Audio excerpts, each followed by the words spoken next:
ওয়াথব উৎসব 2026-এর যে গর্জি মেলার মাঠ যে আজকে উদ্বোধনী অনুষ্ঠান, সেই উদ্বোধনী অনুষ্ঠানে আমাদের মাঝে উপস্থিত আছেন ত্রিপুরা সরকারের মাননীয় মন্ত্রী Shri Shuklacharan Noatia, guest of honour. একটু আগে ওনার মূল্যবান বক্তব্য আমরা শুনলাম এবং বিস্তারিত আলোচনা উনি আমাদের সামনে রেখেছেন এবং নোয়াতিয়াদের যে পরম্পরা এবং কিভাবে এই উৎসব এখানে হয়েছে এবং গত 10 বছর ধরে এটা সম্পন্ন হচ্ছে, সেই বিষয়ে একটু আলোচনা এখানে রেখেছেন। আমাদের মাঝে উপস্থিত আছেন guest of honour Shri Debal Debroy, honourable সভাধিপতি গোমতী জেলা পরিষদের। তাছাড়া এখানে উপস্থিত আছেন guest of honour Shri Jitendra Majumdar, honourable বিধায়ক। আর যিনি এখানে আমাদের প্রথমেই যিনি স্বাগত ভাষণ রেখেছেন, আমাদের সবার অত্যন্ত প্রিয়ভাজন এবং পবিত্র বিধানসভার মাননীয় বিধায়ক, এবং ইনার এলাকার মধ্যেই কিন্তু আজকের এই প্রোগ্রামটা করছেন। এবং এই আজকের যে প্রোগ্রামের যিনি চেয়ারম্যান অর্গানাইজিং কমিটি, মাননীয় বিধায়ক শ্রী অভিষেক দেবরায় মহোদয়। আমাদের মাঝে উপস্থিত আছেন guest of honour Shri Padmalochan Tripura, honourable MDC TTADC. এখানে উপস্থিত আছেন Shri Rinku Lathar, DM and collector, Hrishikesh Desai, additional SP, Shri Kanaram Reang, secretary Sangram Matha, Shri পদ্মলোচন মুরাসিং তুইপাং বদল, এবং যার সভাপতিত্বে আজকের এই অনুষ্ঠান প্রেসিডেন্ট শ্রী উদয় সিং নতিয়া, চৌধুরী নতিয়া হুদার, শ্রীমতী শিল্পী দাস, চেয়ারপারসন মাতাবাড়ি এনা আরডি ব্লকের, এবং অন্যান্য যারা বিভিন্ন লাইন ডিপার্টমেন্টের যারা অফিসার বৃন্দরা উপস্থিত আছেন, বিশেষ করে যারা বিভিন্ন কমিউনিটির যারা লিডার এবং নোয়াতিয়া কমিটির যারা লিডাররা এখানে উপস্থিত আছেন, সমাজপতিরা উপস্থিত আছেন, এবং আমার প্রিয় ভাই ও বোনেরা, মায়েরা, ভাইয়েরা, এবং আমার মিডিয়া বন্ধুরা, সবাইকে আমি আন্তরিক শুভেচ্ছা জানাচ্ছি। আজকের এই সুন্দর দিনে, এরকম একটা সুন্দর দিনে আপনারা যা শুনলাম যে প্রায় 3.5 থেকে 4,000 লোক একসাথে আজকে গর্জি বাজার থেকে আপনারা এখানে প্রসেশন করে আপনারা এসছেন। আজকে কিন্তু এর থেকে একটা নতুন একটা জিনিস কিন্তু আমি বুঝার বা আগামী দিন কি হতে যাচ্ছে ত্রিপুরার, তার একটা ঝলক আমি কিন্তু এখানে দেখতে পাচ্ছি।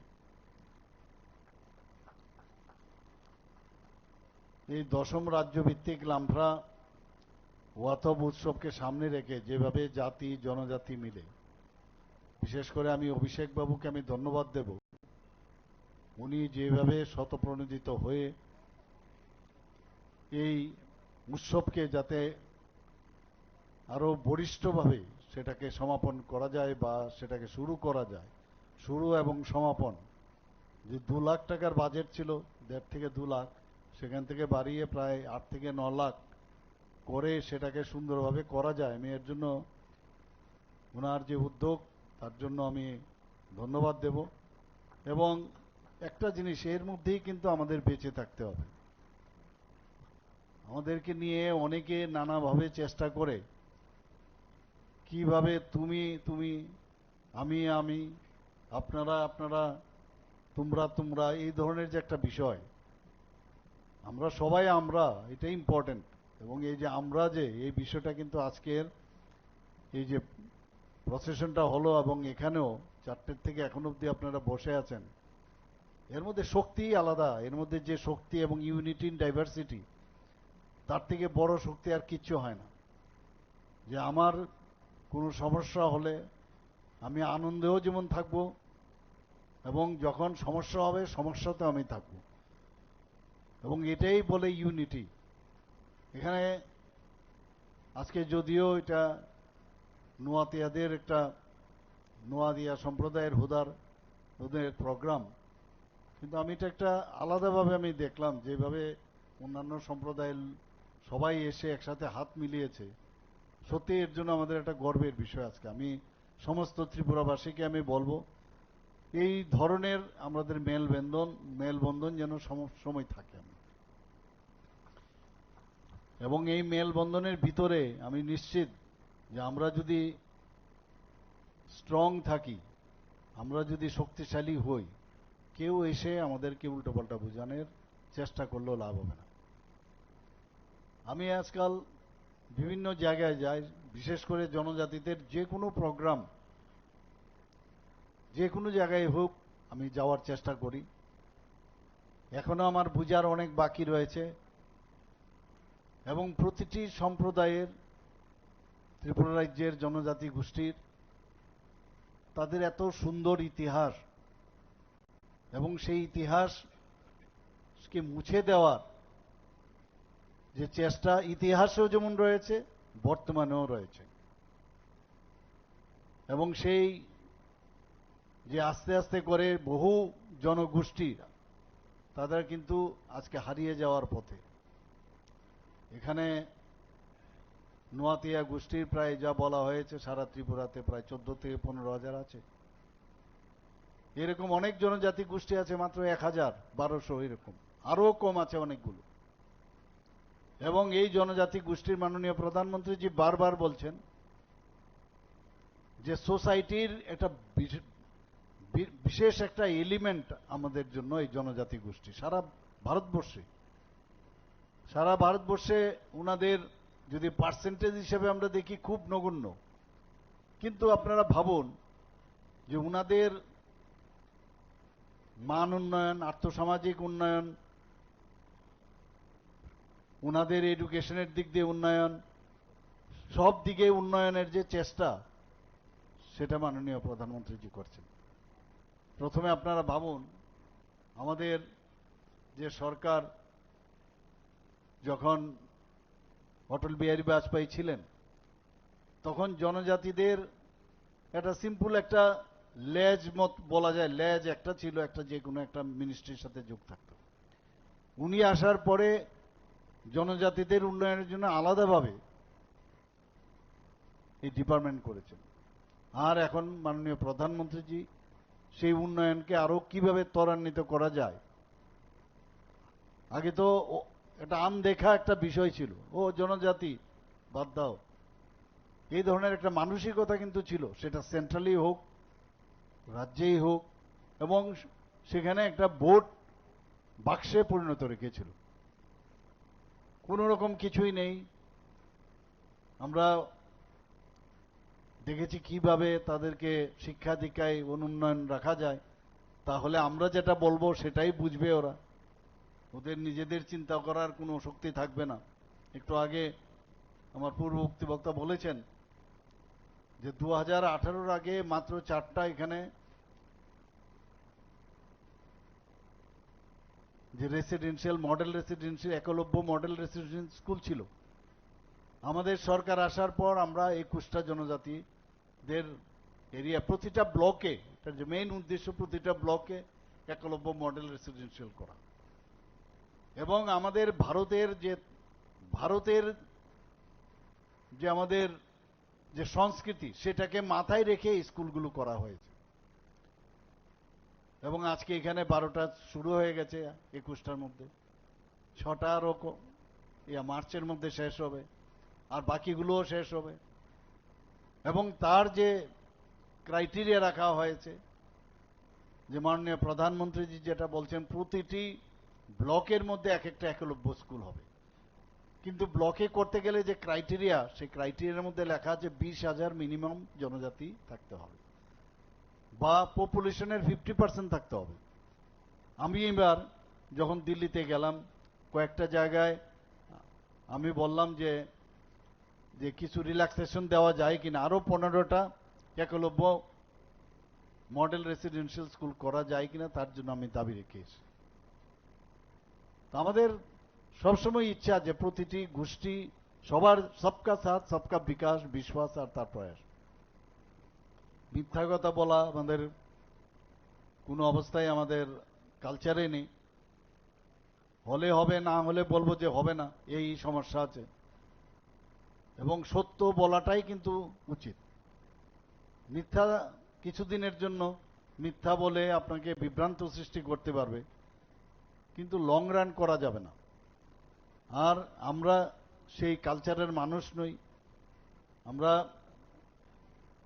হৃদয় দিয়ে মানুষের সাথে কথা বলি। আজকে আপনাদের এই লামফ্রা ওয়াতাপ উৎসবে আমি এসে এখানে ছেলে মেয়েদের যেভাবে আমাকে দেখে ফুল ছুটছিল, আমি কিন্তু আমার কিন্তু অসুবিধা হচ্ছিল না। যেভাবে আমাকে স্বাগত জানিয়েছে, মনে হলো যে I am also one of the part and parcel of your this উৎসব। তো আমার কাছে খুব ভালোই লাগছিল, কোনো অসুবিধা হচ্ছিল না। আমার যারা সিকিউরিটি পার্সোনাল তারা বলছিল যে আরে মুখে দেবেন না, মাথায় দেবেন না। তো আমি কিন্তু খুব বেশি এটা আমার কাছে অসুবিধা হচ্ছিল না। এটা একটা আনন্দের বিষয়, একটা উৎসাহের বিষয়, এবং আবেগ থেকে এই যে একটা রিসেপশন, তার মধ্যে কিন্তু আমি নিজেকেও যেমন আপনাদের মধ্যে খুঁজে পাই এবং আপনাদের মধ্যেও কিন্তু আমাকে খুঁজে পান। এবং আমি মুখ্যমন্ত্রী হয়েছি ঠিকই, কিন্তু I am also one of the representative of yours. I am the ambassador of all Tripuri. এখানে অনেক সময় বলেন আমি ত্রিপুরী, আমি নোয়াতুয়া, আমি দেববর্মা, আমি গারো, আর আমি এখন নতুন আরেকটা শব্দ লাগাচ্ছি, আমি বলছি আমি নিজে ত্রিপুরী। ত্রিপুরাতে বাস করি, বাইরে গেলে আমি বলবোটা কি? পরে বাঙালি, পরে মণিপুরী। আমি বাইরে যেহেতু ত্রিপুরার থেকে বিলং করি, আমি ত্রিপুরী, তারপরে আসবে বাঙালি। হিন্দুস্তানের বাইরে যদি আপনি যান তাহলে আপনি কি বলবেন? ও আমি হিন্দুস্তানি বলে কিনা? তো হিন্দুস্তানি সেখানে গুজরাটিও থাকতে পারে, সেখানে আসামের থেকেও থাকতে পারে, বেঙ্গল থেকেও থাকতে পারে। তো এই যে চিন্তা ভাবনা ভাবধারা, সেটা যতক্ষণ ধরে আমাদের মধ্যে না আসবে, আমাদের ফ্যামিলির মধ্যেও বিভিন্ন নামে আমরা ধরুন 6 বা 7 ভাই যদি আমরা থাকি, বোন 3 জন বা 4 জন থাকবে, এক একজনের এক এক নাম থাকে কিনা? কিন্তু ওই ফ্যামিলির মধ্যে আমরা সব ফ্যামিলির এক, এবং সবাই হাইটও দেখবেন আলাদা আলাদা, সবার চেহারাও আলাদা আলাদা, সবার গলার আওয়াজও কিন্তু আলাদা আলাদা, সবার শিক্ষা দীক্ষার দিকেও দেখবেন এক একজন ভালো পড়াশোনায়, একজন কম। তো এর অর্থ কি তুমি আলাদা আলাদা? যখন একটা ফ্যামিলির মধ্যে কোনো সমস্যা, একটা বিয়ে শাদীও যদি হয়, সেখানে আমরা সবাই উঠে পড়ে লাগি কিনা? বা ফ্যামিলির মধ্যে কেউ পরীক্ষা দেবে, তার জন্য সবাই আমরা মিলিতভাবে চেষ্টা করি ও কিভাবে পড়াশোনা করবে, ওকে কিভাবে সামনের দিকে এগিয়ে নিয়ে যাওয়া যায়। তো এই যে ডিভিশন, ডিভাইড এন্ড রুলস, এগুলো ইংরেজরা শিখিয়েছে, এবং আমাদের বহু লোক আছে এখনো ওই ডিভাইড এন্ড পলিসি, ওরা এটাকে করায়ত্ত করে বিভিন্নভাবে করার চেষ্টা করছে। আমি এক এক সময় হয়রান হই, আমি এক একবার অবাক হই যে এই যে একটা কথা মাননীয় প্রধানমন্ত্রীজি শুরু করলেন যে সবকা সাথ সবকা বিকাশ, বিশ্বাস আর তার প্রয়াস। মানে অবাক হই যে এইভাবেও কি জীবন, এইভাবেও কি সমাজ করা যায়? আগে তো আমরা এই 3 দশক ধরে আমরা দেখে এসেছি, 4 দশক ধরে তুমি মালিক আমি শ্রমিক, এবং তুমি মালিক বিরাট বড় দোষ করেছো, তাহলে আমার জিন্দাবাদ জিন্দাবাদ করতে হবে, দোকান বন্ধ করে দিতে হবে, ফ্যাক্টরি বন্ধ করে দিতে হবে। ইন্ডাস্ট্রির মেলার থেকে আমি মাত্র এলাম ইন্ডাস্ট্রি অ্যান্ড কমার্সে, সেখানে আমি এই কথাটা বলেছি, এবং এটা একটা পয়েন্ট। এবং সেখানেও যখন আমার নিজের অভিজ্ঞতার থেকে বলছি যে কাম জিতনা কাম করেঙ্গে কাম কা দাম চাইয়ে, বাস। কিন্তু এর অর্থই না যে আমি একটা ইন্ডাস্ট্রিয়ালিস্ট বা একটা আমি যিনি ব্যবসায়ী তাকে আমি তার রাস্তা বন্ধ করে দেব, তাকে মারবো, পিটবো, ধমকাবো, চমকাবো। আইন আছে, আইনের জায়গায় আছে, লেবার ডিপার্টমেন্ট আছে। এবং এখন আমাদের যে চিন্তাধারা, যে কোনো জায়গায় এখন কিন্তু সেই কালচার আর নেই, করতেও দেব না। এখন চেষ্টা করছে আবার সেইভাবে। কারণ এইগুলো করে করে তাও যদি শ্রমিকদেরও যদি এমন হতো যে কোনো শ্রমিকের কোনো লিডার হয়েছে, শ্রমিক কিন্তু লিডার না, যে চাকরি দিল, যে সুযোগ দিল, যিনি নাকি মানে এন্টারপ্রেনার, সে এই যে যে যাদের চাকরি দিল তাদের মধ্যে কোনো নেতা না, নেতা বাইরের থেকে এসে ঢুকে গেছে, যা তুই গিয়ে ওই ফ্যাক্টরিতে ঢুকে যা, তুই ওখানে নেতাগিরি করবি, কারণ আমাকে ওখানে লোক লাগবে, ভবিষ্যতে রাস্তাঘাটে যখন প্রসেশন বের করব তখন ওই সব লোককে নিয়ে আসবি, মানে ফ্যাক্টরি বন্ধ করে, ইন্ডাস্ট্রি বন্ধ করে নিয়ে আসবে। অসংগঠিত যারা শ্রমিক আছে তাদেরকে সংগঠিত করো তাদের প্রসেশনের জন্য। এটা অদ্ভুত। এবং সেই কারণে আজকে 3 দশক 4 দশক ধরে আজকে আমরা যে ফেলিউর হলাম, আপনারা ভাবুন, আমরা যদি আজকে সেলফ রিলায়েন্টের যে কথাটা বলছে, সেলফ রিলায়েন্ট আজকে 4 দশক আমাদের লস হলো কিনা। 4 দশক যদি আজকে এগিয়ে রাখতো তাহলে আমাদের ছেলে মেয়েদের সুবিধা হতো। মাননীয় প্রধানমন্ত্রীজি 2014-র আগে অটলজি শুরু করেছেন, এরপরে ওনার আগে বা অটলজি এবং প্রধানমন্ত্রীজির মাঝখানে কেউ আর দেশকে সেইভাবে কিন্তু দেখেনি যে দেশকে সামনের দিকে এগোতে হবে। সেটা আজকে এই যে পরিবর্তন, আজকে আমরা দেখতাম স্ক্যাম স্ক্যাম স্ক্যাম, এইগুলোই মানে এই রাজনীতিতে আসতে হবে, যেভাবে হোক এদিক সেদিক করে মন্ত্রিসভা গঠন করতে হবে, সরকার চালাতে হবে, আর লুটে পুটে খাও। এই যে একটা অবস্থা, উনি কি বললেন যে मैं चौकीदार हूं, मैं खुद भी नहीं खाऊंगा, दूसरे को खाने भी नहीं दूंगा। এই যে একের পর এক এক একটা ডায়লগ, আমরা তো 70 দশকে এই ধরনের যখন দেখতাম যে মালিকের বিরুদ্ধে শ্রমিককে লেলিয়ে দেওয়া, স্কুল কলেজে টিচারদের বিরুদ্ধে লেলিয়ে দেওয়া, leave the schools and colleges and do red revolution, অদ্ভুত এক অবস্থা। Political strength grows from a barrel of a gun, গণফৌজনা না থাকলে জনগণের আর কিছুই থাকে না, এইসব তো ডায়লগ আমরা শুনেছি। ভারতবর্ষে থেকে ভারতবর্ষের কালচার ভুলে গিয়ে এটা বিদেশের সে কালচার এনে আমাদের ভারতবর্ষের মানুষের মধ্যে বিভ্রান্তি সৃষ্টি করেছিল। অনেক কষ্টে 2014-তে যখন মাননীয় প্রধানমন্ত্রী যে এসছেন, আর এগুলো সব উপর থেকেই করা হয়েছে, উপরওয়ালাই করেন। যে এক নরেন্দ্র বিবেকানন্দজি চিকাগোতে গিয়ে ভারতবর্ষকে চিনিয়েছেন যে ভারত কি, সব ধর্মের প্রতি ভারতের সে সম্মান রয়েছে। এবং ভারতকে জানতে হলে অনেককে বলেছে বিবেকানন্দকে জানতে হবে। আর আরেক নরেন্দ্র, নরেন্দ্র মোদী আবার নতুন ভাবে ভারতকে চেনাচ্ছে সমস্ত পৃথিবীকে। আমরা এখন খুব অত্যন্ত আনন্দের বিষয় যে এরকম একটা যোগ আমরা পেয়েছি। আমার মনে আছে যে আমার সময়ে ছিল, আমার পূর্বের যিনি মুখ্যমন্ত্রী ছিলেন আমাদের সরকার আসা, ওনার সময়ও উনি উপমুখ্যমন্ত্রী ছিলেন, অর্থমন্ত্রী ছিলেন। উনি, আমরাও শুনতাম যে স্বর্ণযুগ চলছে, স্বর্ণযুগ চলছে। তো উনি আমাকে একদিন বলছিলেন, আরে আমি তো স্বর্ণযুগ, আমি যখন প্রথমে অফিসে ঢুকে আমি অফিসারদেরকে বললাম যে ফাইলগুলো নিয়ে আসো তো, কোথায় সোনা টোনা পাওয়া যায় কিনা একটু দেখি। তো অফিসের ফাইল টাইল খুলে স্বর্ণ তো আর খুঁজে পায় না, কিন্তু একটা জিনিস পেয়েছে, প্রায় 13,000 কোটি টাকা লোন ওনারা রেখে এসছেন, সেটা উনি পেয়েছেন। এই হচ্ছে অবস্থা। আর আমাদের সময়ে সকাল থেকে রাত্রি অবধি যে বলা হয়েছে যে কিভাবে মানুষ, সাধারণ মানুষের তার আর্থসামাজিক উন্নয়ন হবে। আপনি ফরগেট অ্যাবাউট দিস জাতি জনজাতি, মণিপুরি বা সংখ্যালঘু, এখানে তো সবার জন্যই হচ্ছে। আজকে ঘর দেওয়া হচ্ছে, এখানে সংখ্যালঘু কি আলাদাভাবে পাবে, এসটি আলাদাভাবে পাবে, সবার জন্য পাচ্ছে। এই যে সবকা সাথ, এই শব্দ যখন বা এই সেন্টেন্স যখন শুনলাম, বা আমি বললাম এটাও এইভাবেও জীবন চলতে পারে। এবং ইট ক্লিকড।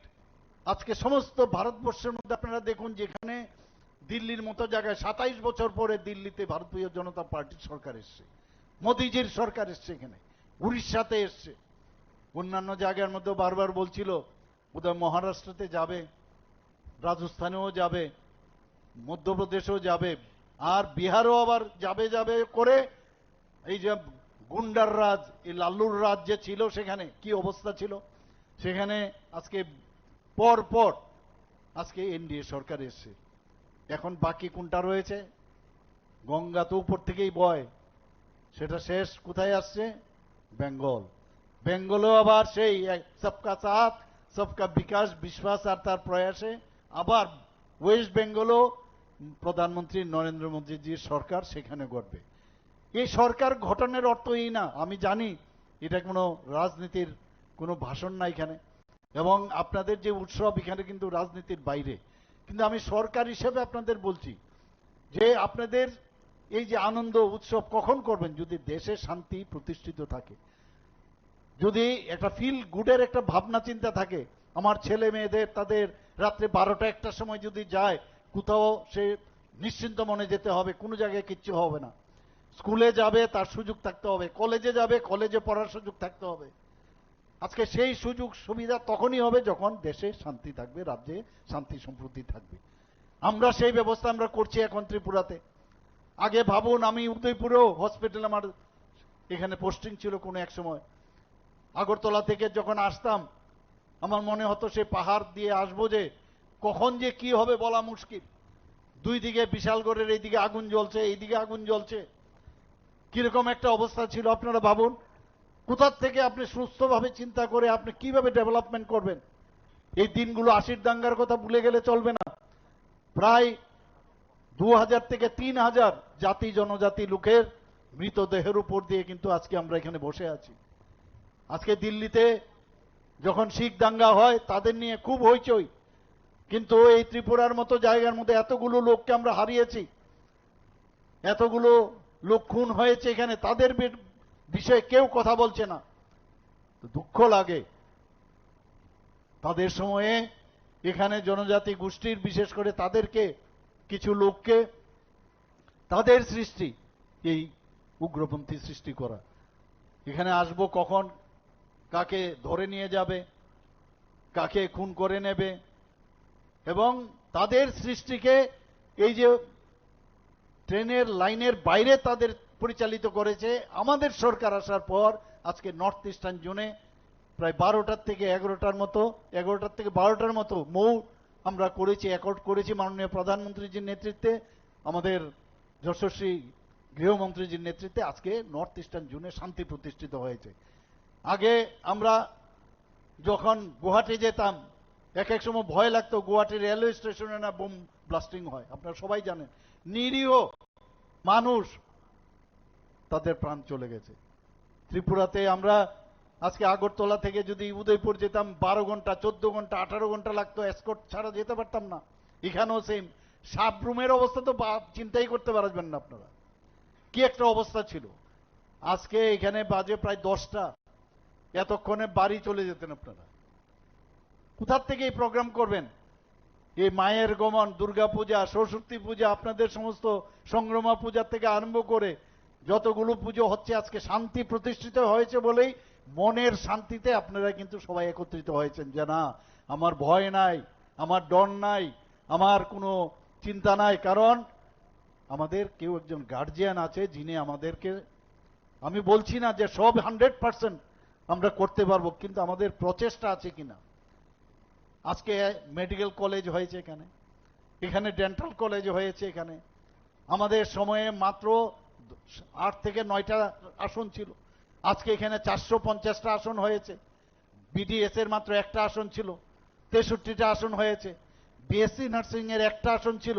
সরকারি পর্যায়ে আমরা বিএসসি নার্সিং এর 50টা আসনের আমরা কলেজ খুলেছি।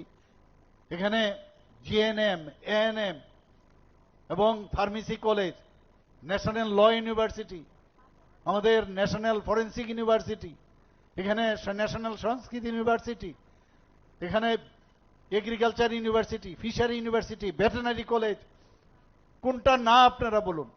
আপনাদের এখানের মধ্যে আমি হোমিওপ্যাথিক কলেজ একটা শুরু করছি। আমি আগরতলার মধ্যে যে স্টেট হোমিওপ্যাথিক হসপিটাল আছে, 75 কোটি টাকা তার জন্য স্যাংশন দেওয়া হয়েছে দিল্লির থেকে। আমি যখন বললাম আপনাদের তেপানিয়াতে আয়ুর্বেদিক কলেজ, মেডিকেল কলেজ হবে আয়ুর্বেদিক, তার জন্য 75 কোটি টাকা দিয়েছেন হেলথ মিনিস্টার মহোদয়, ইউনিয়ন হেলথ মিনিস্টার। তো এই যে ডাবল ইঞ্জিনের সরকার যা চায় তাই দিচ্ছে, এবং মেইন উদ্দেশ্য কি? মানুষের সেবা আমাদের কাছে ধর্ম, সেবাই আমাদের কাছে ধর্ম। আজকে আমরা যদি সবাই ইউনাইটেড থাকি এবং ছোট ছোট বিষয় নিয়ে, ছোট ছোট ঘুম থেকে উঠে খালি চিন্তা করবে কোনো ইস্যু পাওয়া যায় কিনা, কোনো ইস্যু পাওয়া যায় কিনা, এবং সেই ইস্যু ভিত্তিক যে ইস্যুগুলো কোনো ইস্যুই না, ইস্যু সৃষ্টি করে বিভ্রান্ত করে রাস্তায় নাবা। আমি এখানে উদয়পুরে আমার মনে আছে যে কি বিষয়, একজন জনজাতি, উনি ডিস্ট্রিক্ট ম্যাজিস্ট্রেট ছিলেন এখানে, চাকমা বাবু, চাকমা সাহেব, উনার সাথে দেখা হয়নি, তার জন্য তালা নিয়ে পরের দিন আন্দোলন, তালার ছড়ি নিয়ে তার মানে তার অফিস বন্ধ করে দেওয়া। এটা কোন ধরনের আইন, কোন ধরনের মানে আন্দোলন? রবিবার দিন একজন ডিস্ট্রিক্ট ম্যাজিস্ট্রেট কি করে কথা বলবে রাত্রে 10টার সময়, 11টার সময়? অদ্ভুত। মানে এইভাবে বিশৃঙ্খলা সৃষ্টি করো, তার মধ্যে যত গুলা মাছ, যত জল গুলা করা যাবে তার থেকে আসল মাছটা কিভাবে ধরা যায়, এই ধরনের সংস্কৃতি। দেখছে যে এইসব করে কোনো লাভের লাভ হচ্ছে না, আর মারধর তো আছে একটা, তোমার আমার মারো পিটো, যতটুকু পারো মারতে থাকো, আমাদের কথা যদি না শুনে মারবে পিটবে। আরে দেশে আইন কানুন আছে কিনা, আইনের শাসন আছে কিনা? এইসব আইনের শাসন যেহেতু রয়েছে, আমরা আইনের মাধ্যমে যেখানে বিশৃঙ্খলতা উশৃঙ্খলতা, সেখানেই শান্তির জন্য মাঝে মাঝে শক্তিও আমরা প্রয়োগ করব, এবং সেটা যতদিন অন্ততপক্ষে আমি মুখ্যমন্ত্রীর পদে আছি আমি সেটা করে যাব। বন্ধুগণ, আজকে এখানে আমার যে পূর্ববর্তী বক্তারা এখানে বিশেষভাবে আলোচনা করেছেন, আমরা চাই যে জনজাতি গোষ্ঠীর উন্নয়ন, আমরা চাই জনজাতিদের অনেক সমস্যা রয়েছে, কারণ আগে ওনাদের জন্য কেউ কোনো দিন ভাবেনি, এবং আমরা তাদের উন্নয়নে আমরা প্রতিজ্ঞাবদ্ধ। আমি কারণ কি, দিল্লিতে যখন আমাদের লিডারদের সাথে আমি কথা বলি, দেখি বলে আরে यार जब तक ये शेड्यूल ट्राइब और ट्राइब्स लोगों का अगर उन्नयन नहीं होगा कभी भी कुछ नहीं होगा। আজকে বিশ্বকর্মা যোজনা আপনারা ভাবুন, যাদের কথা কেউ কোনোদিন ভাবেনি, 13,000 কোটি টাকা, এই যে 18টা গ্রুপের, এই যে বারবার যারা এই যে কাঠমিস্ত্রি, আজকেও আমি দেখেছি মেলাতে বিশ্বকর্মা যোজনায় আমাদের ছেলে মেয়েরা কত সুন্দরভাবে ওরা ডেভেলপ করে গেছে, আমি দেখে অবাক হয়ে গেলাম। তো একের পর এক যাদের কথা কেউ কোনোদিন ভাবেনি, আমরা এখন তাদের কথা আমরা এখন ভাবি, এবং এটা ভাবা মানে এর জন্য না যে এটা তাদের থেকে আমাদের যে একটা রিলেশন সেটার জন্য না, তাদের দিস ইজ দেয়ার রাইট, তাদের অধিকারকে আমাদের তরফ থেকে দেওয়া। আমরা আগামী দিন সেইভাবে আমরা করব, এবং আবার এই উৎসব উপলক্ষে আমি এখানে মঞ্চে যারা উপস্থিত আছেন, মঞ্চের নিচে বা সাইডে যারা উপস্থিত আছেন তাদেরকে আমি আন্তরিক শুভেচ্ছা ও অভিনন্দন জানিয়ে, আমরা সবাই বাঁচতে চাই, আমাদের ঐতিহ্যকে যেন আমরা না ভুলি, আমাদের ঐতিহ্যকে কেউ যেন নষ্ট না করতে পারে। নানাভাবে সে শিক্ষা দীক্ষার নামে নানাভাবে অনেকে চেষ্টা করবে, অনেকে স্ক্রিপ্ট নিয়ে প্রবলেম করবে, অনেকে ভাষা নিয়ে, আমরা ককবরক ভাষার প্রতি আমরা সবচেয়ে বেশি, আমাদের সরকার আসার পর ককবরক ভাষাকে উন্নয়নের আমরা চেষ্টা করছি, বিদ্বান ব্যক্তিদের আমরা তাদেরকে আমরা সেই সব জায়গায় আমরা বসিয়েছি। কাজেই এই দিকে আপনারা নজর রাখবেন, বাকি আমাদের সরকার দেখবে। আমাদের বিভিন্ন জায়গায় আজকাল আমরা দেখছি যে এটাকে নিয়ে সুশুরি দেওয়ার চেষ্টা করছে, কিন্তু কাজের কাজ কিচ্ছু হবে না। আমরা যা স্ট্যান্ড বাই, যা আমরা বলেছি সেটাই আমরা করব, তার বাইরে আমরা কিছু করব না। এবং মাননীয় প্রধানমন্ত্রীজি যে কথাটা বলেছেন যে নতুন ইন্ডিয়া, নিউ ইন্ডিয়া, আমরাও বলছি নিউ ত্রিপুরা আমরা আগামী দিন করব, একসাথে আমরা থাকব। আপনারা দেখেছেন গত এই 26 তারিখও আমাদের সরকার আসার পর 2019 থেকে 2024 পর্যন্ত সাতজন জনজাতি গোষ্ঠীর যারা লিজেন্ড ব্যক্তি তাদেরকে পদ্মশ্রী দিয়েছে। এই গত 26 তারিখ আরেকজন নরেশবাবু, উনাকেও উনার যে এই ককবর্গ ভাষায় হোক বিভিন্ন ভাষায় পারদর্শিতার জন্য উনাকেও আবার পদ্মশ্রী দেওয়া হয়েছে। আমাদের এই মহারাজা ফ্যামিলিদেরই একজন, যা আমরা কোনোদিন ভাবতে পারিনি। আমাদের যার কথা আমি একটু আগে বললাম, যিনি আমাদের অর্থমন্ত্রী ছিলেন, উপমুখ্যমন্ত্রী ছিলেন, আজকে উনাকে তেলেঙ্গানার মতো জায়গার মধ্যে উনাকে গভর্নর করা হয়েছে এত বড় একটা রাজ্যে ত্রিপুরার থেকে, যেটা আগে কোনোদিন সম্ভব হয়নি। জনজাতি গোষ্ঠীর এক মহিলাকে ভারতের রাষ্ট্রপতি দ্রৌপদী মুর্মুজি, উনাকে পর্যন্ত মাননীয় প্রধানমন্ত্রীজি সেখানে সুযোগ দিয়েছেন। আমরা জানি জনজাতিদের জন্য কি করা উচিত। আমাদের কিছুদিন আগে এখানে সমাজপতিরা অনেকে আছেন, উনাদেরকে 2000, আমাদের সরকার আসার পর উনাদেরকে 2000 টাকা করে সমাজপতিদেরকে একটা সাম্মানিক দেওয়া হতো। এটা ভাতা না, কিন্তু আমি এসে বললাম যে এদের 2000 টাকা কেন দেওয়া হবে? ক্যাবিনেটের ডিসিশন নিয়ে ওনাদেরকে 5000 টাকা করলাম। শুধু তাই নয়, 5000 টাকা শুধু করিনি, ওনাদের যে 2000 টাকার একটা ক্যাপিং ছিল।